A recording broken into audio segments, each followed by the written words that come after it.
बने बेसरो सामा मददे क़िबले दी मददे काबे इमा मददे बगिरदाबे बला उस्ताद कुश्ती मदद कुन या मुईन अद्दीन चिश्ती कादरी यमनारे या गौसे आज़म मीज़नम दमज़ शेख अहमद रज़ा खां कुतुब आलम मीज़नम बलगल उला बिकमालिही कशफत दुजा बिजमालिही हसनत जमीउ खिसालिही सल्लु अलैहि व आलिही।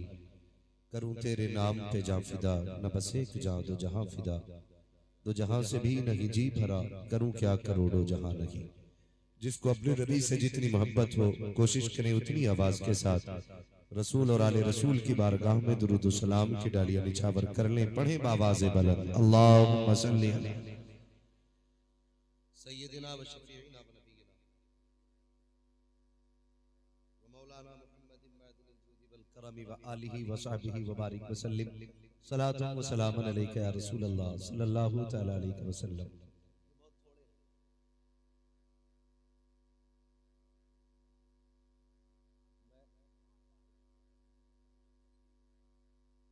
भाई अल्लाह आपको सलामत रखे। मेरे जिस भाई ने भी फरमाइश की है, मोहब्बतों का शुक्रिया। दुआ करें मेरे मौजू के तहत आपकी बात आ जाए।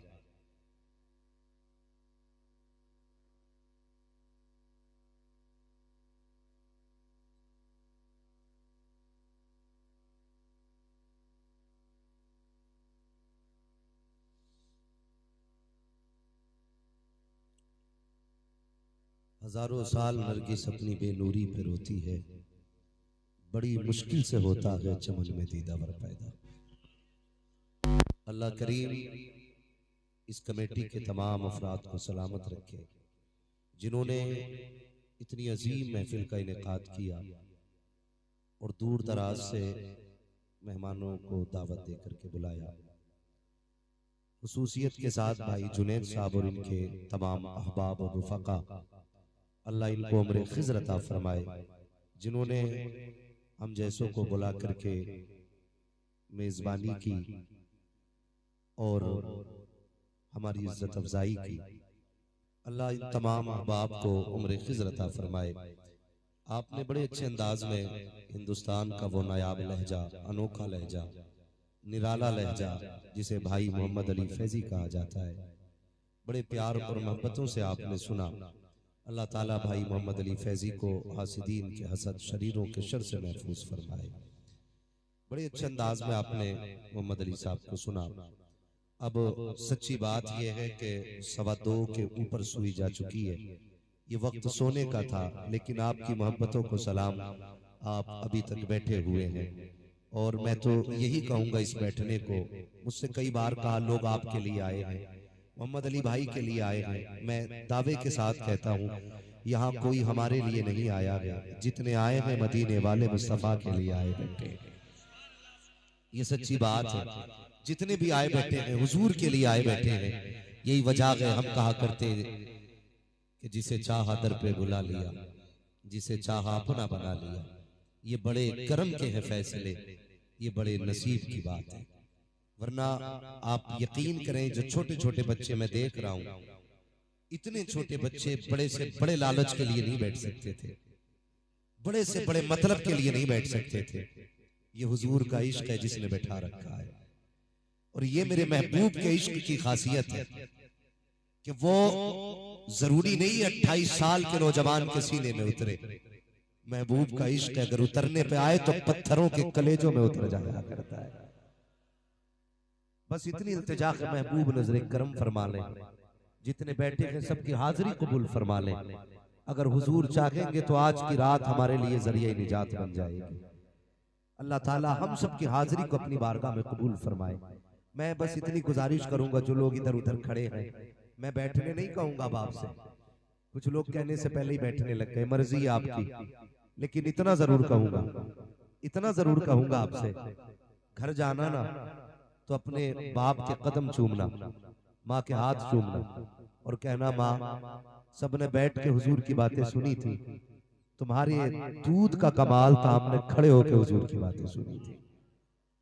कम से कम उनके साथ इतना सुलूक कर लेना। आप बैठ जाएंगे तो बड़ा अच्छा लगेगा, क्योंकि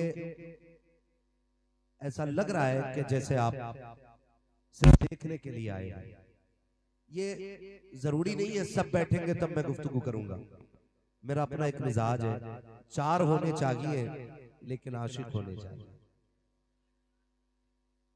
हाँ, मैं ऐसी भीड़ से भी प्यार नहीं करता जिस भीड़ में किसी एक आशिक के बराबर इश्क ना हो।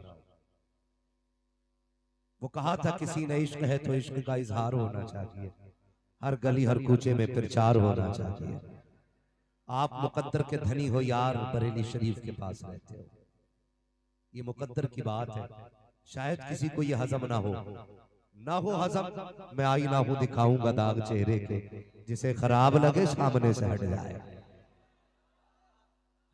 पूछे मोहम्मद अली भाई से, हम लोग हिंदुस्तान के कोने कोने में जाते हैं, लोग बहुत से तो इसीलिए इज्जत देते हैं कि आप बरेली के करीब रहते हो, इसीलिए लोग इज्जत देते हैं कि आप बरेली के करीब रहते हो, इसलिए लोग बार बार देखते हैं कि आप वहीं रहते हैं जहां शहर बरेली है। हमने कहा बताओ यार, बरेली में क्या ऐसा है जिसके लिए बार बार देख रहे हो? सुरमा है? कहा हाँ है तो सुरमा भी, लेकिन सुरमे से सिर्फ आंखें खूबसूरत होती हैं, लेकिन बरेली में एक अहमद रजा है जिससे जाते खूबसूरत हो जाया करती है, जिससे जाते खूबसूरत हो जाया करती है, उस जात को इमाम अहमद रजा कहा जाता है। पढ़ा गया मेरे मुर्शिद की शान में कलाम, कुछ लोग मुंह तक रहे थे, कुछ लोग दाद दे रहे थे, लेकिन कुछ लोग खोए हुए भी थे उस मंजर में कि जो जनाजे के वक्त देखा गया था। बस मैं इतनी गुजारिश आपसे कहूंगा, कम से कम बरेली के करीब रहने का हक अदा कर लो। बहुत बड़ी चीज नहीं मांगी है मैंने। कहां जा रहे हैं जुनैद भाई? आएंगे ना? अल्लाह आपको सलामत रखे। तो कम से कम बरेली के करीब होने का हक अदा कर दीजिए, ताकि दुनिया को पता चले कि अगर बरेली के करीब रहने वाले इतने कट्टर सुन्नी है तो फिर बरेली में रहने वाले कितने कट्टर सुन्नी होंगे। है ना? अल्लाह आपको सलामत रखे। और फख्र किया करो यार, ये जो बांट रखा है ना, मेरे पीर ने मना किया कि मेरे पीर ने मना किया, मैं फलां दरगाह को मानता हूँ, मैं फलां दरगाह को मानता हूँ। आला हजरत को हर वो शख्स मानता है जो मदीने वाले मुस्तफ़ा को मानता है। ये फाइनल बात है। हर वो शख्स आला हजरत को मानता है जो मदीने वाले मुस्तफ़ा को मानता है। इसलिए कि आला हजरत को सिर्फ इसलिए नहीं माना जाता कि वो किसी मजार के मुजाबिर है, सिर्फ इसलिए नहीं माना जाता कि वो किसी खानकाह के गद्दी नशीन है। आला हजरत को इसलिए माना जाता है कि उन्होंने पूरी जिंदगी अजमत और नामूस रिसालत पर पहरे दिए, पूरी जिंदगी मुस्तफ़ा की अजमत पर पहरे दिए। और खुदा की कसम इतना डट के पहरा दिया, इतनी डट के पहरा दिया, अब कयामत तक नामूस रिसालत पर अहमद रजा का पहरा रहेगा। हमें फख्र होना चाहिए हम बरेली के पास पैदा हुए। आपका कोई भी पीर है, मुझे इससे मतलब नहीं, मैं टेंशन नहीं लेता हूं, इसलिए कि जिसको आपने चुना है अपनी मर्जी से चुना होगा। आप भी रोटी खाते हैं, घास तो खाते नहीं है। जिसको अच्छा देखेंगे उसी को चुनेंगे, तशबीह गलत हो जाएगी। वरना समझाने के लिए मैं ये कहना चाहता हूं कि आप कुर्बानी का जानवर तलाश करते हैं तो बड़ी छान फटक के लाते हैं, मस्जिद का इमाम लाते तो बड़ी ढूंढ के लाते हैं, फिर पीर भी उतना ढूंढ के लाया करो। ठीक है जी, पीर भी उतना ढूंढ के लाया करो। इसलिए तो मैं ये नहीं कहूंगा कि आप किसके मुरीद हैं, लेकिन इतना जरूर कहूंगा जब तक जिंदा रहना बरेली वाले की वफादार रहना। इस बात को हर शख्स गांठ बांध ले, जब तक जिंदा रहना है बरेली वाले के वफादार होके रहना है। अपनी नस्लों को बता दीजिए, बच्चों को बताइए, बेटे इमाम अहमद रजा ने हमारा ईमान बचाया। जब अकीदे चुराए जा रहे थे, जब नजरिए बदले जा रहे थे, तब अबू बकर का सिद्दीक अकबर का अकीदा खोल के इमाम अहमद रजा ने पेश किया था। तब इमाम अहमद रजा ने उमर फारूक आजम का नजरिया हमें बताया था, और यही नजरिया था, और कोई गैब क्या तुमसे निहा हो भला, जब ना खुदा की छुपा तुम पे करोड़ों दुरूद। ये और मैं तो फिर ये बात बोल के कहता हूं फैजी भाई, मैंने बिलग्राम शरीफ में भी अपने आकाओं के सामने कही थी। बिलग्राम शरीफ वो जमीन है जहां एक वक्त में एक मिंबर पे कई कई वलियों के नजारे हो जाया करते हैं। उस जमीन की मैं बात कर रहा हूं, मैंने वहां ये बात कही थी कि अगर कितना भी आप अपने आप को बचा लें कि हम बरेली वाले नहीं हैं, खुदा की कसम जब तक आपका ये अकीदा रहेगा ना कि नबी गैब जानते हैं, उस वक्त तक आप मसलक के आला हजरत वाले हैं। जब तक आपका ये नजरिया है हुजूर जिसे चाहते हैं अता कर देते हैं, उस वक्त तक आप बरेली वाले हैं। भले नारा लगाए ना लगाए, लेकिन ये नजरिया किसने दिया था कि हुजूर जिसे चाहे बख्शवा सकते हैं। आला हजरत ने तो कहा था, एक मैं क्या मेरे इसिया की हकीकत कितनी, मुझसे 100 लाख को काफी है इशारा तेरा। तो जिसका भी बख्शिश का नजरिया होगा वो बरेली के अहमद रजा के नजरिए पे होगा, और जो उनके नजरिए पे है वही मसला के आला हजरत वाला है। समझ गए इतनी बात? अब इस झगड़े से निकलना है। अब मैं नारा लगाऊं, मुझे लगना चाहिए सारी बरेली वाले बैठे, इश्क मोहब्बत इश्क मोहब्बत।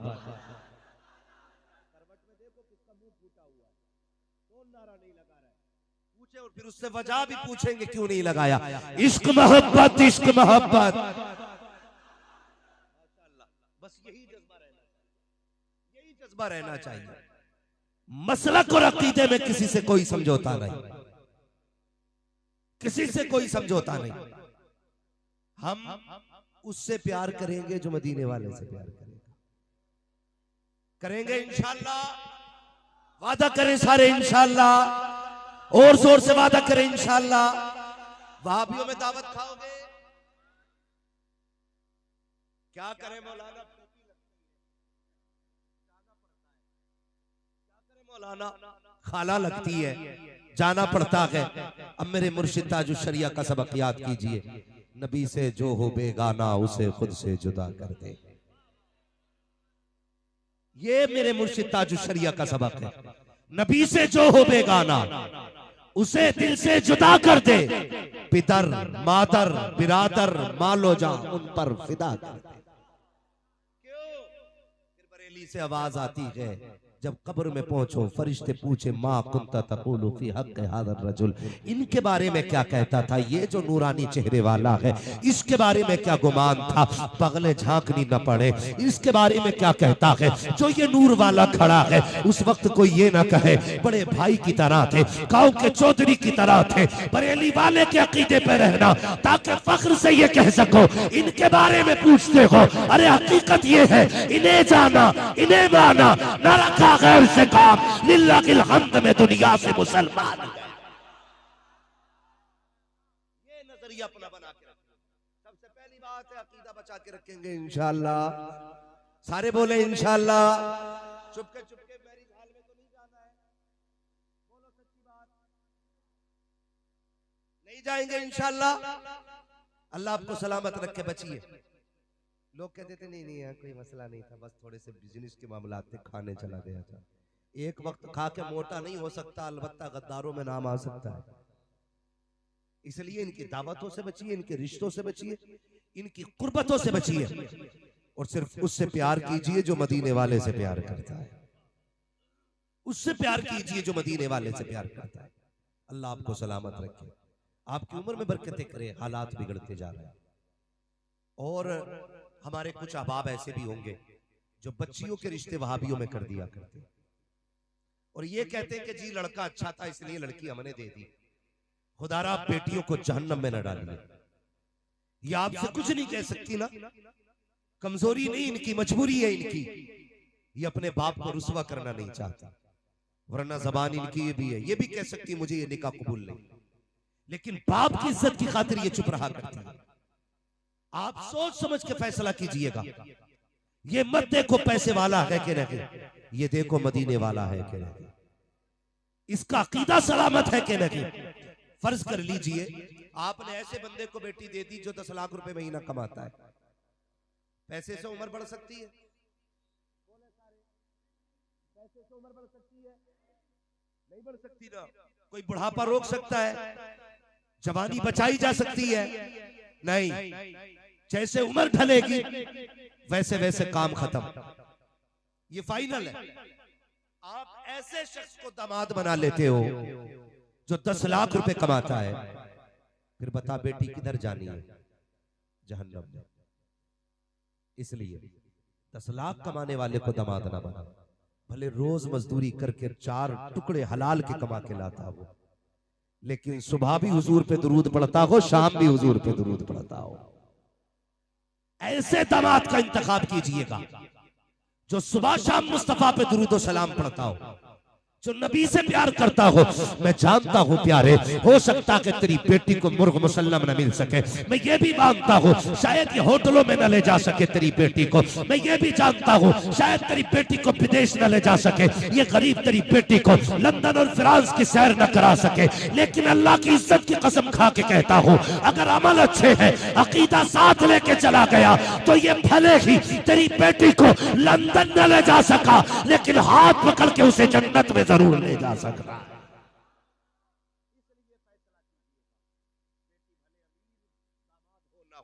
लेकिन मुस्तफा के इश्क का अमीर होना चाहिए। करेंगे इंशाअल्लाह ये काम, सारे बोले इंशाअल्लाह।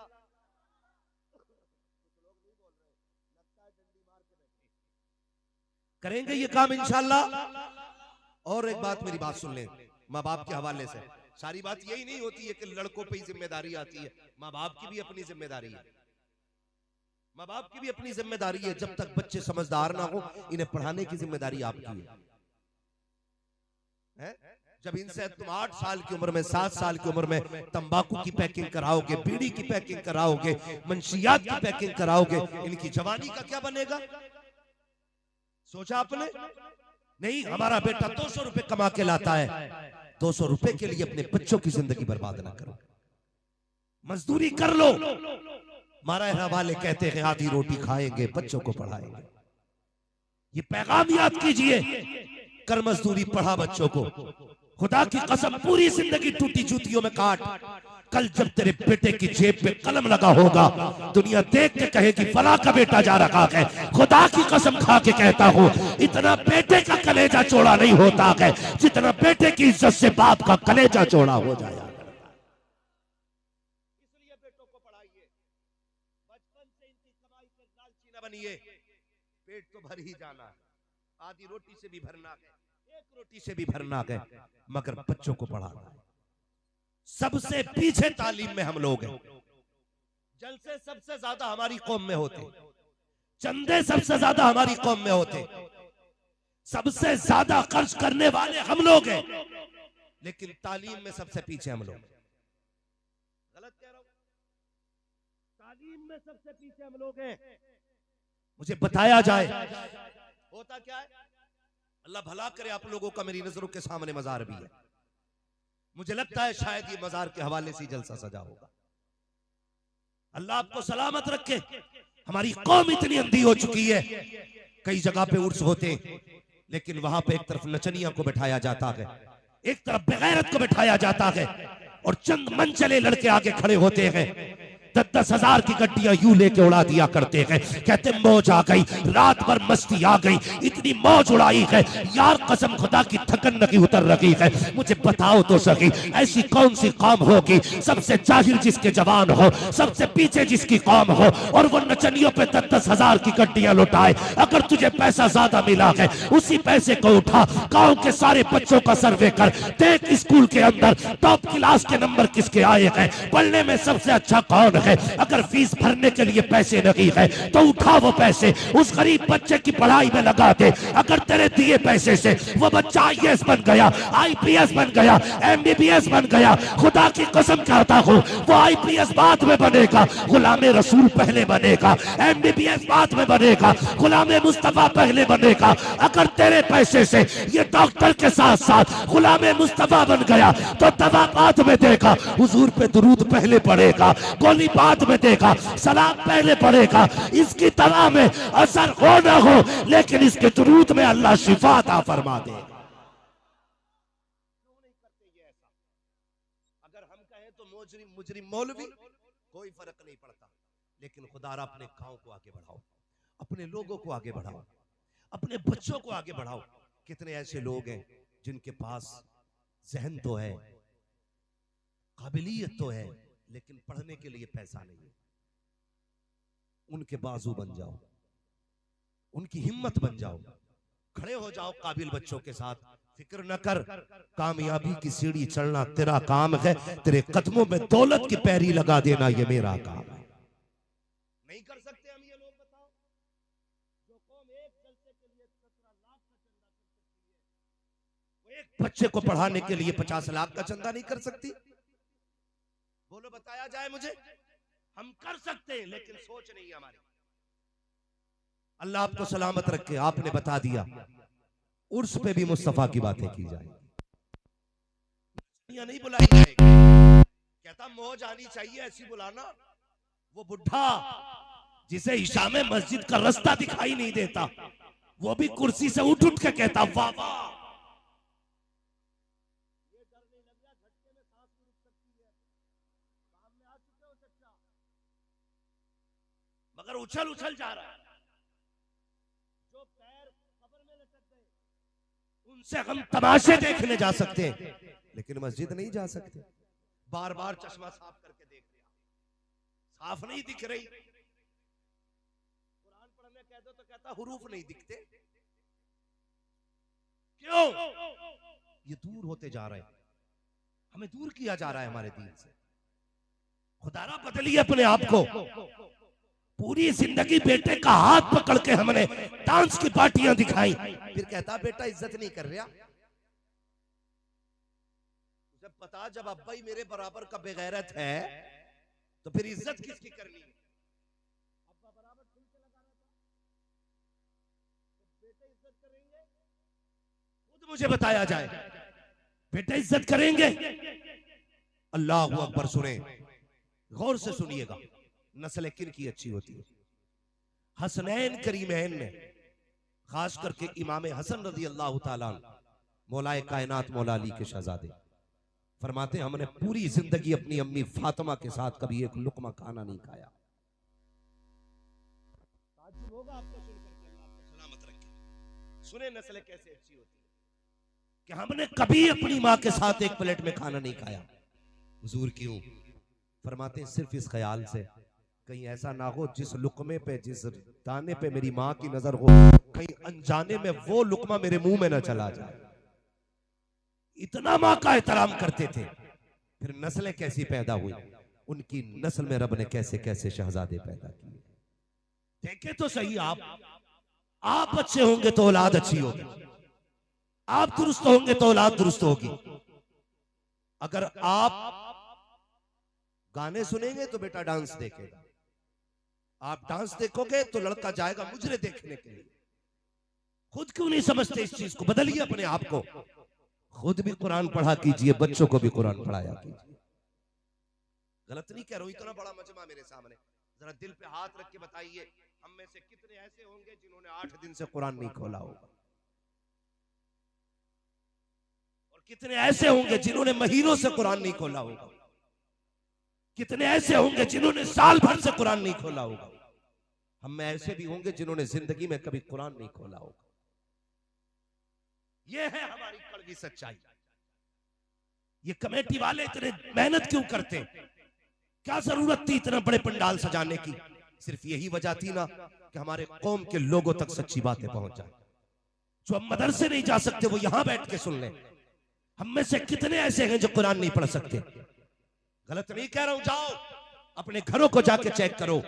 जब तुम्हारे घर के अंदर सूरज सुबह को निकलता है, बीवी 8 बजे उठ के फ्रिज पे भी कपड़ा मारती है, वॉशिंग मशीन पे भी कपड़ा मारती है, अलमारियां भी झाड़ी जाती है।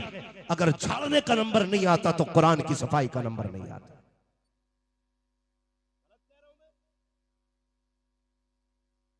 बताया जाए एक घर के अंदर 8 मर्द है तो 9 मोबाइल तो होंगे, 7 नहीं होंगे।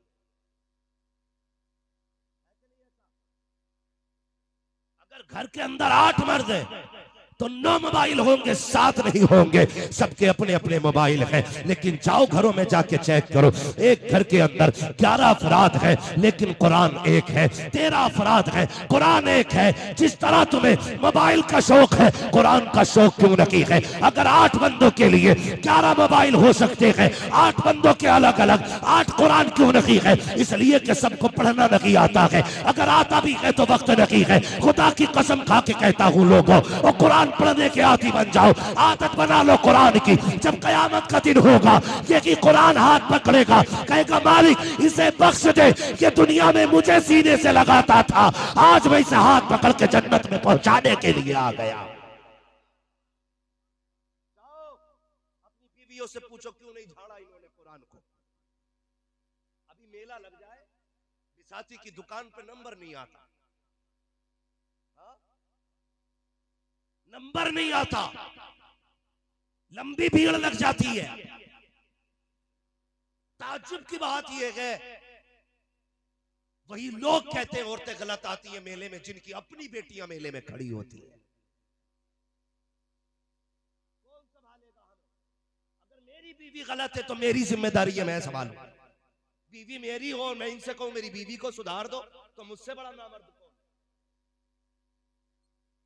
आपकी जिम्मेदारी है अपने घर को संभालना, आपकी जिम्मेदारी है अपनी बेटी को शरीयत सिखाना, आपकी जिम्मेदारी है बेटी को तमीज देना। मुझे बताइए, अगर इस्लाम बेटी को नमाज के लिए मस्जिद में नहीं जाने देता तो सामान खरीदने के लिए बाजार में जाने की इजाजत कैसे दे सकता? खुद बताओ मुझे।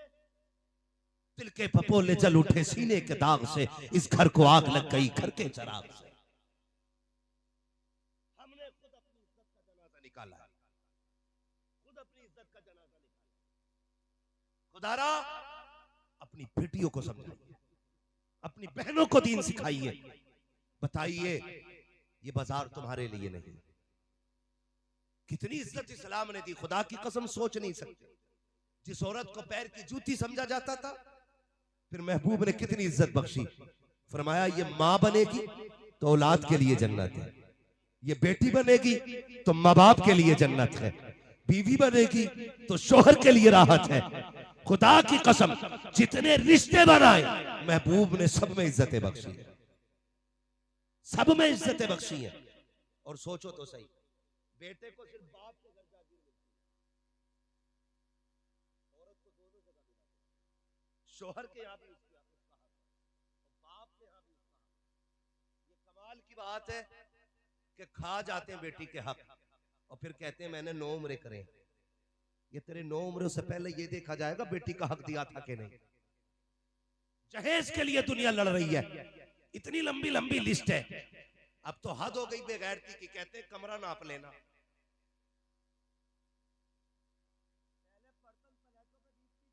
अब तो इतने ओछे नंगे हो गए, कमरा नाप लेना का, क्योंकि उसमें अलमारी आपको बनवानी है, फर्नीचर भी आपका होगा। जब औकात नहीं थी बीवी लाने की तो तुझे मशवरा किसने दिया निकाह करने का? पूरी कौम जूझ रही है इस चीज को लेकर, लेकिन फर्क नहीं पड़ रहा है हम पे। कहते कमरा नाप लेना का, क्यों कि 13 फीट चौड़ाई है, 17 फीट लंबाई है का, क्यों कि पूरे में फर्नीचर बनना है। तो बेगैरत अपने घर में रही गलत रहा है, सास ससुर के गोली मार वहीं पे कब्जा करके बैठ जा। कहती नहीं है, मुझे बताओ। लेकिन नीयतें खराब होती जा रही है, बदलिए अपने आप को। और इसलिए निकाह मत कीजिए कि हमारे घर में दौलत आएगी, इसलिए निकाह कीजिए कि मेरे घर में रब की रहमत आ जाएगी। जिन्होंने दौलत के लिए निकाह किए, कहेंगे हमारे भाई अल्लाह सलामत रखे, बिल्ला लगाना भी आपका, हाँ सलामत रखे अल्लाह आपको। बस सुने मेरी बात, जिन लोगों ने इसलिए निकाह किए दौलत आएगी, तो उनकी औरत ने सारी दौलत में आग लगवा दी। कभी कुहाड़ा पीर, कभी अजमेर शरीफ, कभी बगदाद शरीफ, कभी किसी बाजार पे, कभी किसी बाजार पे जा रही है, भूत ही नहीं उतर रहे। उतरेंगे कहां से? चढ़े हो तो उतरे, जब खुद ही भूत नहीं हो तो कुछ होने वाला है नहीं ना। तो खुदारा दीन वाली लड़कियां तलाश करें, रिश्ते के लिए दीन वाली लड़कियां तलाश करें। इसलिए कि जमीन अच्छी होती है तो फसल अच्छी होती है, माँ अच्छी होती है तो नस्ल अच्छी होती है।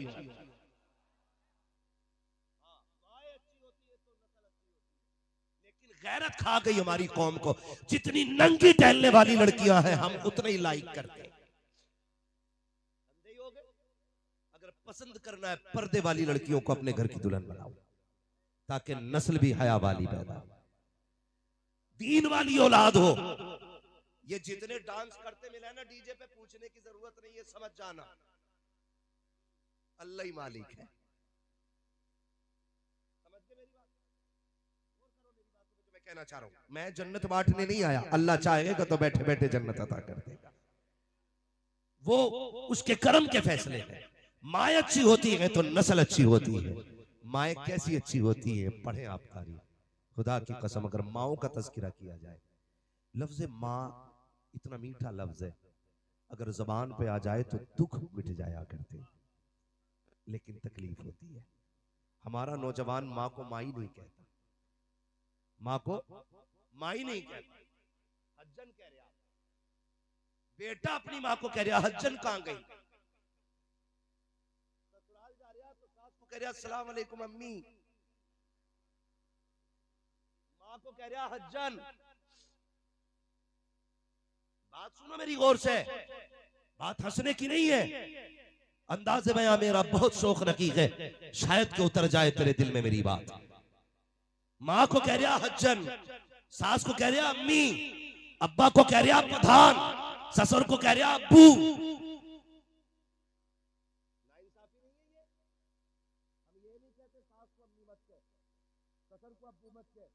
लेकिन कम से कम माँ बाप को तो अम्मा अब्बा कह। ये तुझे उस दिन एहसास होगा कि माँ के कान माँ कहने के लिए कितने बेकरार रहते हैं। बाप कितना बेताब होता है कोई उसे अब्बा कह के पुकारे।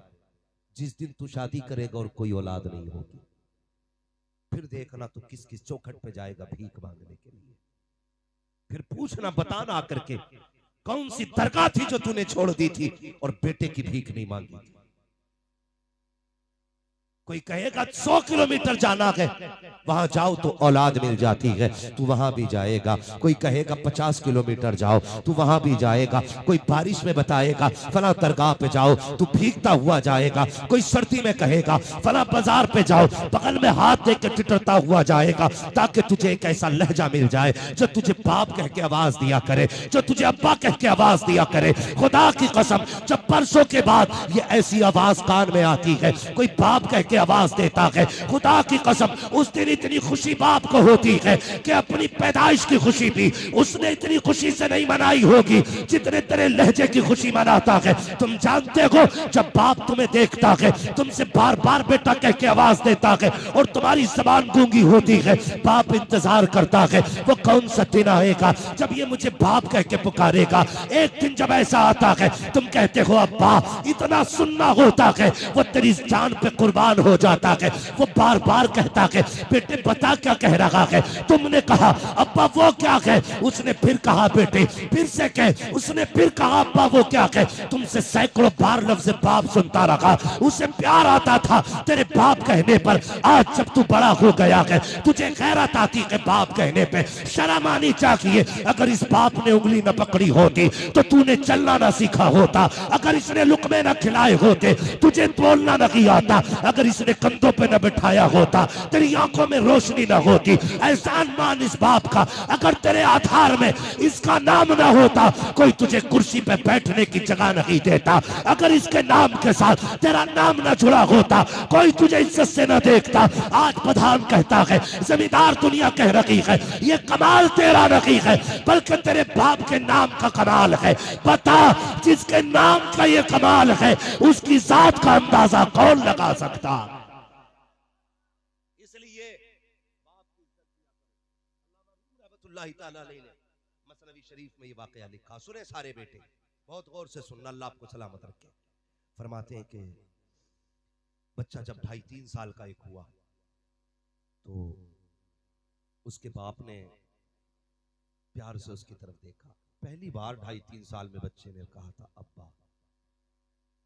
कौन कह रहा है? ये अल्लाह मरहूम रहमतुल्लाहि ताला अलैह, मसनवी शरीफ। कहते उसने अब्बा कहा ना तो बाप उछल गया। कहा क्या बात बेटे? कहा अब्बा वो क्या है? उसने कहा बेटे वो कौआ है। फिर उसने कहा अब्बा वो क्या है? वो मचलता रहा। बेटे वो कौआ है।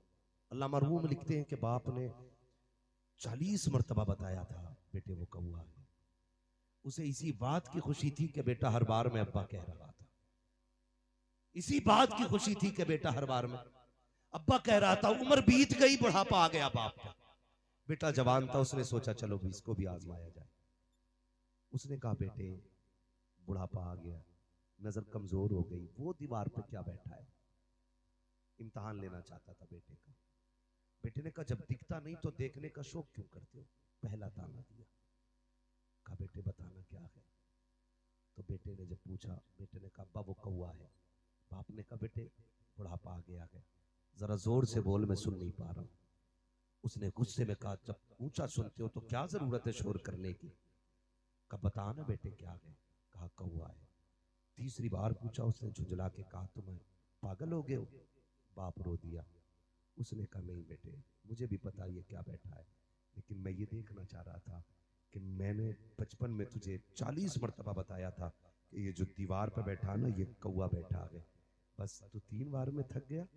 मैंने तुझे 40 बार तेरा मत्था चूम के कहा था बेटे ये कौवा बैठा है। खुदा की कसम ये बाप होता है, बाप होता है। बड़ी कुर्बानियां होती हैं बाप की भी, लेकिन इसमें गलती हमारी भी हुई है। हमने मिंबर से सिर्फ माँ की शान बताई, कभी बाप की बात ही नहीं बताई। माँ ये होती है, माँ ये होती है। खुद बताओ, हम अगर इसका अंदाजा आपको रोड पे भी चलोगे तो हो जाएगा।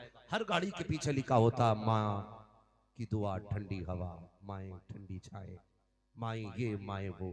कभी बाप के लिए किसी ने आज तक 2 जुमले नहीं बोले। क्यों? बाप दुश्मन था तुम्हारा।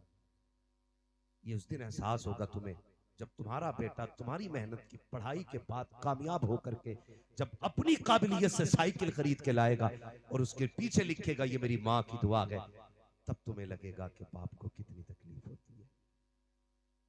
तब तुम्हें एहसास होगा। खुदारा जब कोई चीज खरीदा करो, ये मत कहा करो ये सिर्फ मेरी माँ की दुआ है, बल्कि ये कहा करो ये मेरे माँ बाप की दुआ है, ये मेरे माँ बाप की दुआ है।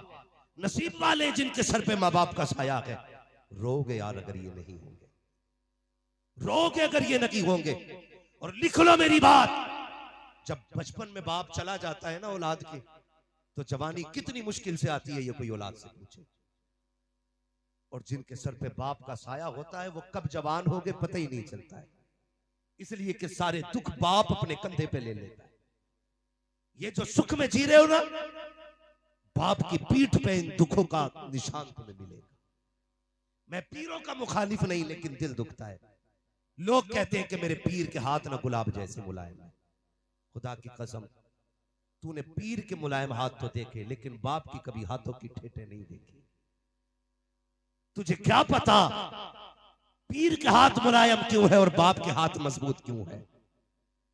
अगर बाप ने भी 10 साल एसी में बैठ के गुजारे होते ना, इसके भी हाथ एसी जैसे मुलायम होते, गुलाब जैसे। लेकिन नहीं। तुझे पता है जब तूने 6ठी क्लास पास की थी और तेरी फीस भरने के लिए पैसे नहीं थे, इसी बाप ने मई जून की गर्मी में कमर पे ईंटें रख करके ना ओवर टाइम ड्यूटी करके तेरी फीस भरी थी। क्यों भूल गए बाप के एहसान को? क्यों याद नहीं रहा तुम्हें बाप यार? यही था वो जो सर्दियों में साइकिल से जाता रहा, यही था वो जो बारिश में भीग के जाता रहा, यही था वो जो गर्मी में तपती हुई धूप में 60 ईंटें लेके चढ़ता रहा। क्यों भूल गए इसके एहसानात को? क्यों? इसका अपना शौक था? नहीं। एक दिन बेटे ने कहा था अब्बा मुझे वैसे जूते चाहिए जो फला के बेटे हैं, फला के बेटे के हैं। ये रोता हुआ गया था और जाकर के अपने मालिक से कहा था 3 दिन की एक्स्ट्रा मजदूरी दे दो, मैं ओवर टाइम ड्यूटी करके तुम्हारा कर्ज उतार दूंगा। और जब ये कर्ज का पैसा लेकर के रात को तेरे लिए जूते लेकर के लौटा था, खुदा की कसम तूने इसकी मुस्कुराहट नहीं देखी थी। जब ये तेरे पास लेकर के आया जूते, इसने बीवी से कहा मेरा बेटा कहाँ है? उसने कहा सो गया है। कहा उठा तो सकी, मैं इसके पसंद के कपड़े लेके आया हूँ, इसके पसंद के जूते लेके आया हूँ। जब इतना कहा था, तूने उठ करके नींद में अपनी आंखें मसल के जूतों को देखा और तू दौड़ के बाप के कदमों से लिपटा था। पूरी जिंदगी में ये इतना खुश नहीं हुआ था जितना तेरे चेहरे की मुस्कुराहट देख के ये खुश हो गया था। एक तेरी खुशी को पूरा करने के लिए इस बाप ने कितने दुख उठाए और तुझे कितनी खुशियां बख्शी। आज क्या तूने भी बाप की खुशी पूरी की है? इतने बड़े मजमे में मैं चाहता हूं काश मेरे कान सुने, मेरी आंखें देखे कोई ऐसा नौजवान हो जो परदेश जाते जाते ये कह के बीवी से गया हो, सुन आज के बाद जो भी खाना बनेगा वो तेरी मर्जी से नहीं मेरे माँ बाप की मर्जी से बनेगा। कितने लोग ऐसे मिलते? सुने, संडे संडे बीवी को लेके जाते हो शॉपिंग के लिए, अल्लाह तौफीक दे तो माँ बाप को भी ले जाया करो। कम से कम ईद ईद पे माँ बाप को कपड़े बना लिया करो। इज्जत की जिंदगी जिलाओ माँ बाप को, उन्हें यकीन दिलाओ कि तुम उनकी औलाद हो, उनसे प्यार करते हो। कभी सोचा हमने? सोच भी नहीं सकती उनकी कुर्बानियों को। खुदारा माँ बाप की इज्जत किया करो। फरमाया गया जो मुस्कुरा के माँ बाप का चेहरा देख लेता है अल्लाह उसे हज्जे मकबूल का सवाब अता फरमा दिया करता है। लोग 50-50 हजार फीट ऊपर उड़ के जाते हैं, 5 लाख खर्च करके हज करके आते हैं, लेकिन कोई सर्टिफिकेट नहीं है हज कबूल है कि नहीं। मुस्तफा फरमाते हैं सुबह उठ ना उड़ 50,000 फीट की ऊंचाई पे, ना खर्च कर 5 लाख 4 लाख, सुबह उठ के मुस्कुरा के माँ बाप का चेहरा देख, अल्लाह तुझे घर बैठे बैठे हज्जे मकबूल का सवाब अता फरमाएगा। ये काम कीजिएगा, माँ बाप की इज्जत कीजिएगा। और सुनिए, जो चीज मेहनतों से नहीं मिला करती है ना, वो माँ बाप की दुआओं से मिल जाया करती है। माँ बाप की दुआओं से मिल जाया करती है। जरा सी बीमारी हो जाती है, हम लोग दौड़ पड़ते हैं, किधर जाना है, फला जगह झाड़ू चढ़ानी है, उस जगह लोटा चढ़ाना है, तब जाके हमारी दुआएं कबूल होंगी। सुनो प्यारे, अल्लाह तौफीक दे तो ना दौड़ा करो, सबसे पहले सुबह उठ के माँ की खिदमत में जाया करो, उसका दुपट्टा पकड़ के दुआ मांगा करो, बाप की जूतियां सर पे रख के दुआ मांगा करो। खुदा की कसम, जो दुआएं कहीं कबूल नहीं होती है वो माँ बाप के कदमों में कबूल हो जाया करती है, इनकी बारगाह में कबूल हो जाया करती है। तारीख उठा करके देखो। सुनना प्यारे, बहुत प्यारी बात है। मेरे महबूब का, मेरे मुस्तफा का एक आशिक है, दुनिया उवैस कहा करती है। आप तारीख का ये बाप पलट करके देखिए, तब आपको पता चलेगा माँ बाप क्या हुआ करते हैं। जरा गौर करना प्यारे, कौन है उवैस करनी? जिनकी नाबीना माँ है, जो कुछ खुद से नहीं कर सकती है, इकलौते बेटे है उवैस करनी। खाना भी माँ को खुद खिलाते हैं, पानी भी खुद पिलाते हैं, खिदमत भी खुद किया करते हैं। लेकिन नबी से इश्क इतना था, कभी हुजूर से मुलाकात ना हो सकी। जब भी कोई मदीने से आता था,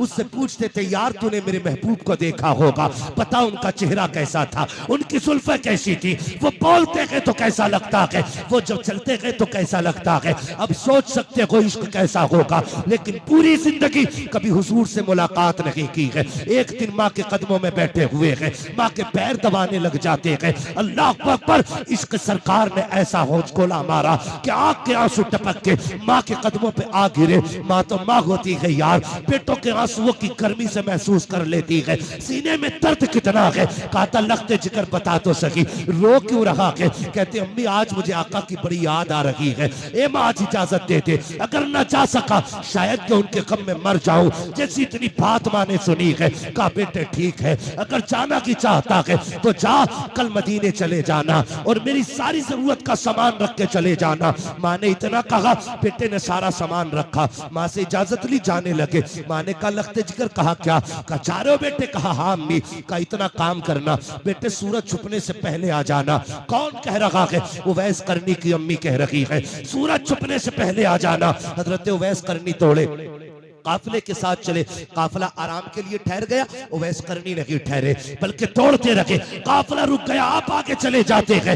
जो पहुंचे हैं मदीना शरीफ, जल्दी से पूछा हुजूर कहाँ मिलेंगे? किसी ने कहा मस्जिद नबी में मिलेंगे। दौड़ करके गए, देखा मस्जिद भी खाली है। कहा आप कहाँ मिलेंगे? कहा हो सकता हुजरे आयशा में मिल जाए। पहुंचे उस तरह दौलत पर, खटखटाया, आवाज आई, मन दक्कल बाप, किसने दरवाजा बजाया है? कहा कि मैं आया हूँ। कहा क्यों आए हो? कहा हुजूर से मुलाकात करनी है। अंदर से हजरत खदीजा, हजरत आयशा सिद्दीका की आवाज आती है, हुजूर अभी अभी बाहर चले गए हैं, थोड़ी देर ठहर जाओ, आ जाएंगे। अल्लाह अकबर, उवैस करनी रो देते हैं, कहते हैं अगर मेरे पास वक्त होता पूरी जिंदगी इनकी राहों में बैठ के गुजार लेता, लेकिन क्या करूं वक्त ने साथ न दिया। सूरज छुपने से पहले घर जाना है, ये कह के कहते हैं उम्मुल मोमिनीन इजाजत हो तो मैं अंदर आना चाहता हूँ। क्या करोगे? कहा हुजूर न सकी, कम से कम वो बिस्तर देखूंगा जिसपे मेरे महबूब बैठा करते हैं, वो मसरत देखूंगा जहां मेरे आका टेक लगाते हैं। इतनी बात कही, उम्मुल मोमिनीन फरमाती है मैं तो पर्दे में चली गई।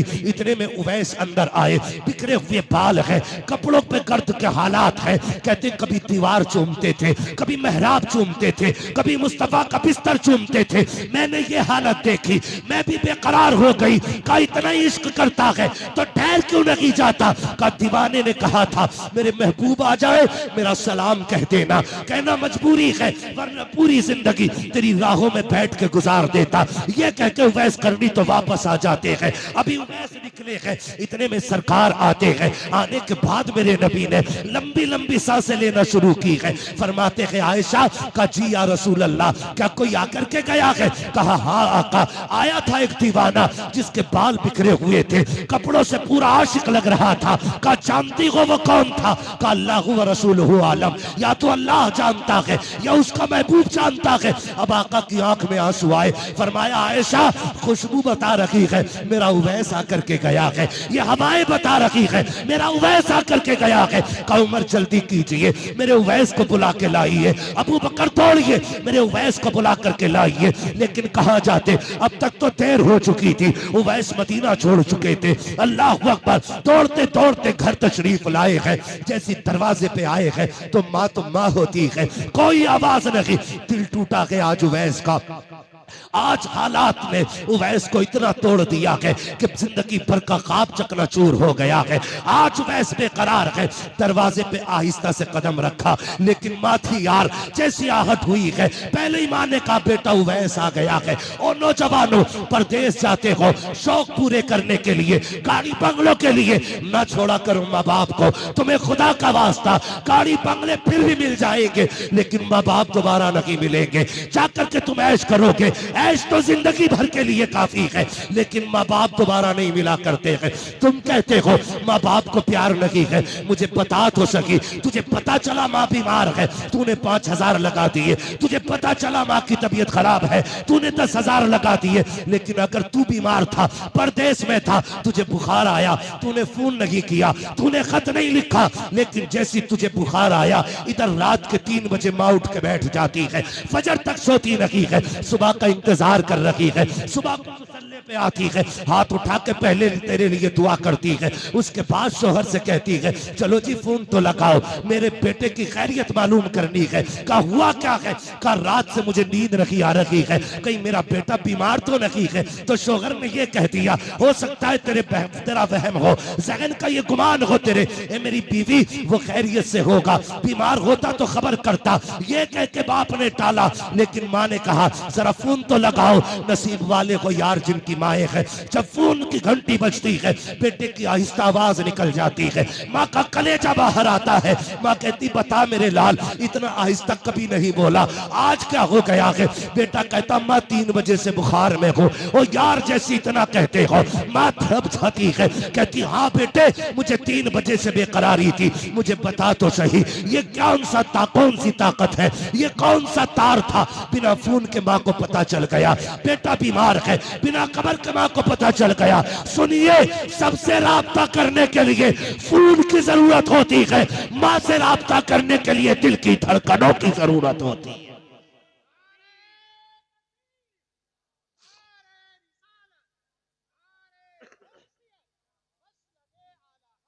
खुदारा माँ की इज्जत किया करो, ये माँ होती है। परदेश जाते हो ना, परदेश जाते हो, तुम चाहे 10 लाख महीने के कमाते हो, 2 लाख कमाते हो, लेकिन माँ का जब भी फोन आता है पहली आवाज ये होती है मेरे लाल रोटी खा ली, खाना खा लिया? खुदा की कसम ये जात है जो तेरे एक एक लुकमे की फिक्र करती है। और ये आज बता जाऊं, मेरी माँ बहनें बैठी हैं, माँ कभी भी बहू से नहीं लड़ती है, माँ कभी भी बहू से नहीं लड़ती है। माँ सिर्फ इसलिए लड़ती है बेटे की बीवी से, वो अपने घर की बहू में अपने जैसी एक औरत देखना चाहती, वो ये चाहती है ये मेरे बेटे की वैसे कदर करे जैसे मैंने की थी। माँ कब लड़ती है बहू से? जब देखती है बेटा सुबह लड़के फाके से चला गया, फिर माँ बेकरार होती है। जब देखती है बेटा शाम को थक के आया, बहू ने अपनी इतनी बातें सुना दी, वो बिना खाए सो गया, फिर माँ लड़ेगी। माँ बहू से नहीं, माँ एक माँ से लड़ती है। माँ ये चाहती है जैसे मैंने बेटे की कदर की है ना, तू मेरे बेटे की कदर कर। और याद रखिएगा जो बहुएं माँ के बेटों की कदर करती हैं, वो शोहर की भी प्यारी होती है, शोहर के माँ बाप की भी प्यारी होती है। ये याद परसों से ख्वाब देखती रही, जिसे चांद का टुकड़ा कहती रही, उससे क्यों लड़ेगी मां? सिर्फ उससे लड़ती है जो उसके बेटे को तड़पाती है। खुदारा मेरी बहनों, मेरी माओ, इतनी सी गुजारिश है, अपने अपने शोहरों की इज्जत किया करो, कदर किया करो अपने अपने शोहरों की। फजर में उठ के ना चूल्हे पे चढ़ के झूला दामन फैला के ये ना कहा करो अल्लाह करे तुझे मौत आ जाए, तू लौट के ना जा, तू ट्रक के नीचे दब के मर जाए, ये ना कहा करो। तुझे क्या पता जिस दिन ये कफन में लिपट गया ना, उस दिन तेरी सारी बादशाहत चली जाएगी। जिसके लिए हाथ उठा के बद्दुआएं कर रही है, इससे तेरे घर की सल्तनत चमक रही है, इसके कदमों से तेरे घर में बरकत है। जब ये जाया करे बद्दुआ ना किया कर, मुसल्ला बिछा के रब से इसकी जिंदगी की भीख मांगा कर। ये कहा कर मालिक सुहाग के जोड़े में छोड़ के गया है, सुहाग के जोड़े में मिलाना। तू नहीं जानती है जब तक ये कहे तेरे हाथों में कंगन भी अच्छे लगते हैं, जब तक ये कहे तेरे नाक कान का जेवर अच्छा लगता है, जब तक तू ये कहे तेरे रंग बिरंग के कपड़े अच्छे हैं, जिस दिन ये चला गया लोगों को तेरी सूरत भी अच्छी नहीं लगेगी, तेरी सूरत भी अच्छी नहीं लगेगी। इसलिए शौहरों की इज्जत किया करो और कभी भी किसी माँ के लाल को तड़पाना मत, वरना माँ तुम्हें बख्शेगी नहीं। आके कहती है ऐसा तावीज दे दो मेरी सास का मुंह बंद हो जाए,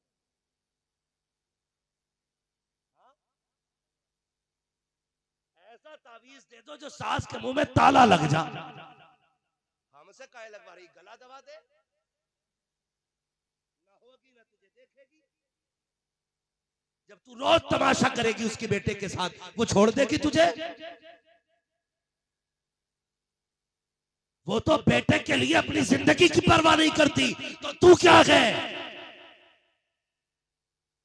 अगर चाहती है वो तुझसे प्यार करे तो तू उसके बेटे की इज्जत किया कर।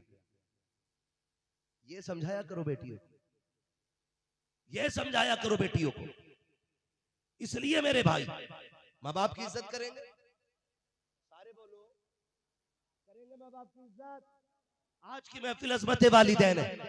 बस आखिरी बात, उवैस करनी दरवाजे पे आए, माँ ने कहा आ गए बेटे, सुने माँ क्या होता है, आ गए बेटे, जी अम्मी। माँ ने कहा आ मेरे करीब, आके बैठ गए, माँ भी बैठ गई। उवैस करनी कहते मेरी माँ ने कहा बेटे जिसके लिए तड़पता रहा, अब बता वो तेरा महबूब कैसा है। जब इतनी बात कही ना तो अब फिर इश्क ने अंगड़ाई ली, बेकरारी बड़ी, जब्त के बंधन टूटे, फूट के रो दिए।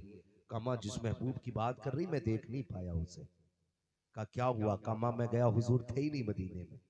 कहा बेटे इंतजार कर लेता। कहा इंतजार कैसे करता? माँ तूने कहा था सूरज छुपने से पहले आ जाना, तेरी बात कैसे टाल देता? अगर तुझे नाराज कर देता मेरा रब नाराज हो जाता, तुझे नाराज कर देता मेरा रब नाराज हो जाता। कहा माँ इसलिए मैं तेरी रजा के लिए महबूब का चेहरा छोड़ आया। माँ का दामन फैला, आंचल उठा के माँ ने कहा मालिक मेरे बेटे ने ना तेरे महबूब का भी दीदार छोड़ दिया मेरी रजा के लिए। ए अल्लाह मेरे बेटे को वो इज्जतें दे, वो इज्जतें दे कि सारा जमाना जहां जहां तेरे महबूब की बातें करे वहां वहां मेरे बेटे वैस करने की भी बातें होनी चाहिए।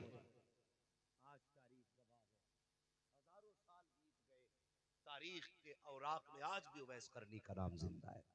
कैसे? माँ ने दुआ दी थी, इसलिए आप भी माँ से दुआ लिया करें। एक होता दुआ करवाना, एक होता दुआ लेना। दुआ करवाते तो सब है, लेता कोई कोई है। करवाने का मतलब ये होता दुआ कीजिए, 500 रुपए दिए दुआ कीजिए। हमने कहा चल भाई 500 वाली दुआ कर दो, 10 रुपए दिए दुआ करना हजरत, चल भाई 10 वाली दुआ कर दो। हमारे यहाँ तो ग्रेड चलता है ना, है? हमारे यहाँ तो लेबल होता 100 रुपए में 100 रुपए की दुआ होगी, 500 में 500 की, हजूर को 1000 दो तो 1000 की दुआ।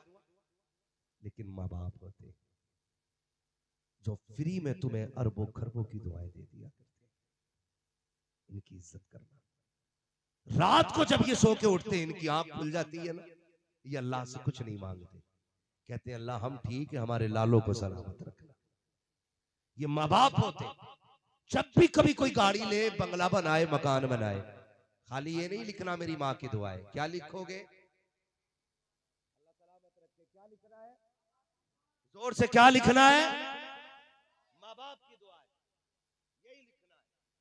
बाप की भी इज्जत करनी है, माँ की भी इज्जत करनी है। ये बात अलग है कि हक माँ का ज्यादा होता है, शान बाप की भी कम नहीं होती है। खुद एक बात सोचिए, एक बात जरा दिमाग से, कि हमारी जन्नत माँ के कदमों के नीचे। किसके? सारे बोले माँ के कदमों के नीचे। पीछे वाले क्यों नहीं बोल रहे? ये माँ से पैदा नहीं हुए पेड़ से उतरे? किसके कदमों के नीचे? कुछ लोग तो यही सोच रहे हैं कि जन्नत भी बीवी के कदमों के नीचे। जन्नत किसके कदमों के नीचे है? माँ के कदमों के नीचे। और माँ की जन्नत बाप के कदमों के नीचे।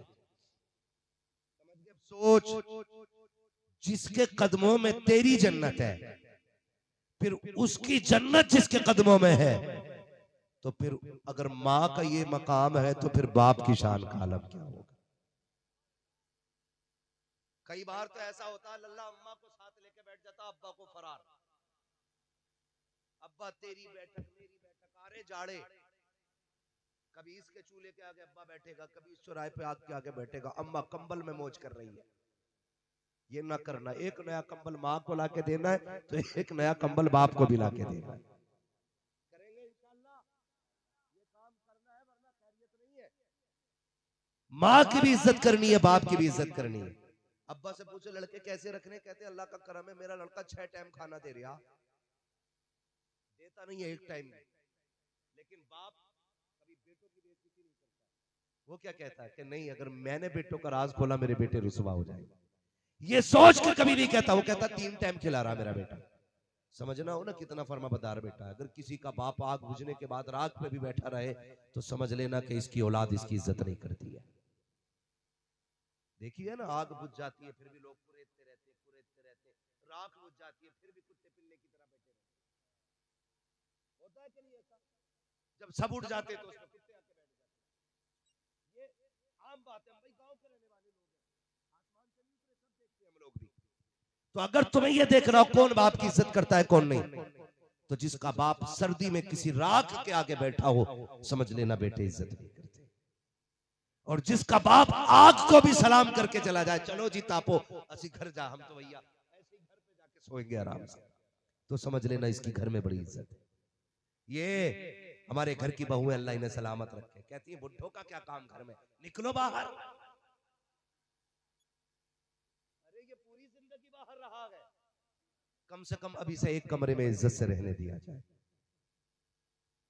40 साल मजदूरी करके एक छत पाटी थी इसने, उसे भी तूने घेर लिया। परिंदे इसलिए घोंसले बनाते हैं ताकि चैन से जी सके। जमीन में रहने वाले कीड़े इसलिए बिल बनाते हैं ताकि हादसों से बच सके। इंसान जब मकान बनाता है तो वो कुछ नहीं सोचता होगा। वो बाप जिसने पूरी छत बना डाली, उसने भी सोचा होगा बुढ़ापे में काम आएगी। और बुढ़ापे में बहुएं कहती है निकलो जी यहाँ से, बुढ़ापे में तुम्हारा घर में क्या काम है, जहर दे दो इन्हें, कोई काम नहीं है, बर्बाद कर दो, इनमें आग लगा दो, तुम्हें क्या पता है। इनकी इज्जत किया करो बेटी। तुम अपने बाप के घर थी, 18 लोगों का खाना बनाती थी, तब हाथ नहीं टूटते थे। ससुराल में आके 5 का बनाते हुए हाथ टूट जाते हैं। ये ना इंसाफी क्यों करती हो? जैसे वहां 12 का भाई बहन समझ के बनाती थी, यहाँ भी 11 का भाई बहन समझ के रोटियां बनाया। लेकिन अपने भाई भाई होते हैं और शोहर के भाई कसाई होते हैं। इंसाफ करो। जिस तरह अपने बाप को इज्जत देती हो, इस तरह अपने ससुर को इज्जत दिया करो। तुम इन्हें बाप वाला एहतराम दो, ये तुम्हें बेटी वाला प्यार दे। हर घर के अंदर ये नियम लागू करो, हर बहू को अपने ससुर को बाप कह के आवाज देनी होगी। बेटी वाला किरदार अदा करना होगा, फिर हर बाप अपने बाप होने का हक अदा करेगा। लेकिन अल्लाह खैर करे, सास अलग कैमरा लगाए बैठी है, ससुर अलग जासूस बना बैठा है, लल्ला विदेश पे पहरे दे रहा, औरत घर में आतंकवादी है। जैसी आया बॉर्डर से कमा के, अम्मा कहती तुझे पता है डायन है डायन। अब्बा कहता हम तो कुछ बोलेंगे ही नहीं भाई, हम तो फंस गए इसे लाके।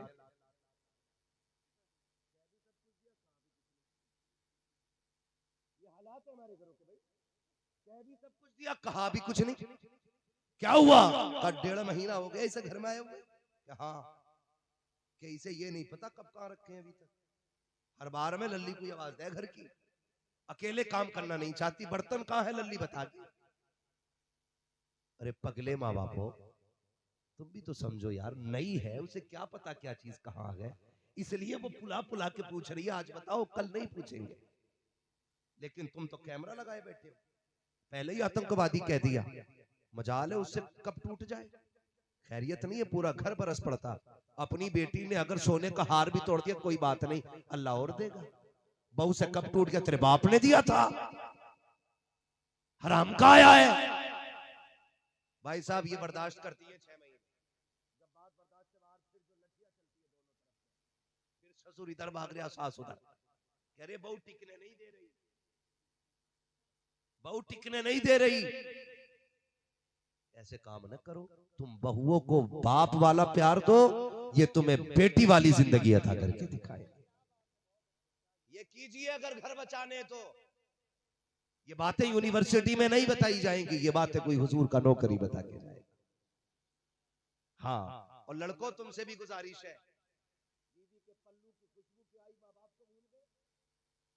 कमरा बंद करके सोरिया अम्मा कराती रही, पूरी रात पानी देने को तैयार ना हुआ। ऐसा ना किया करो। बीवी का भी हक अदा करे, माँ बाप का भी हक अदा किया करे।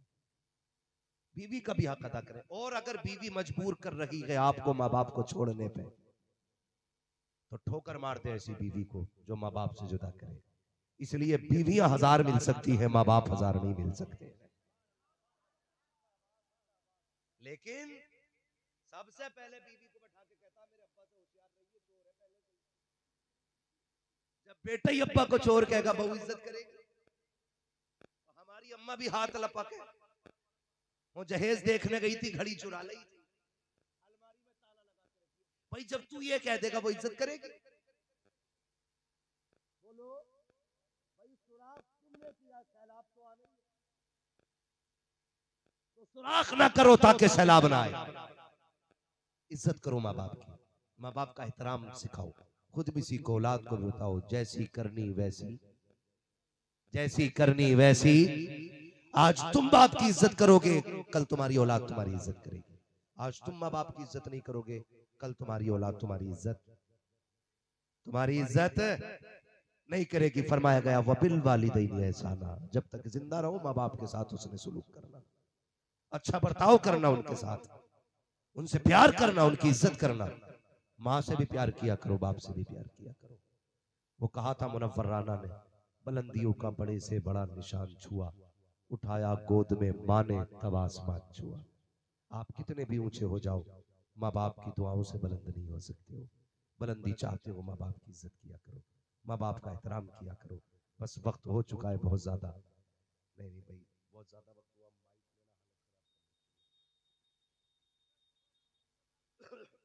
ये शजरा पढ़ने का माइक, अल्लाह सलामत रखे भाई। भाई उस शजरे की फरमाइश है, ऑपरेटर साहब थोड़ा सा जरा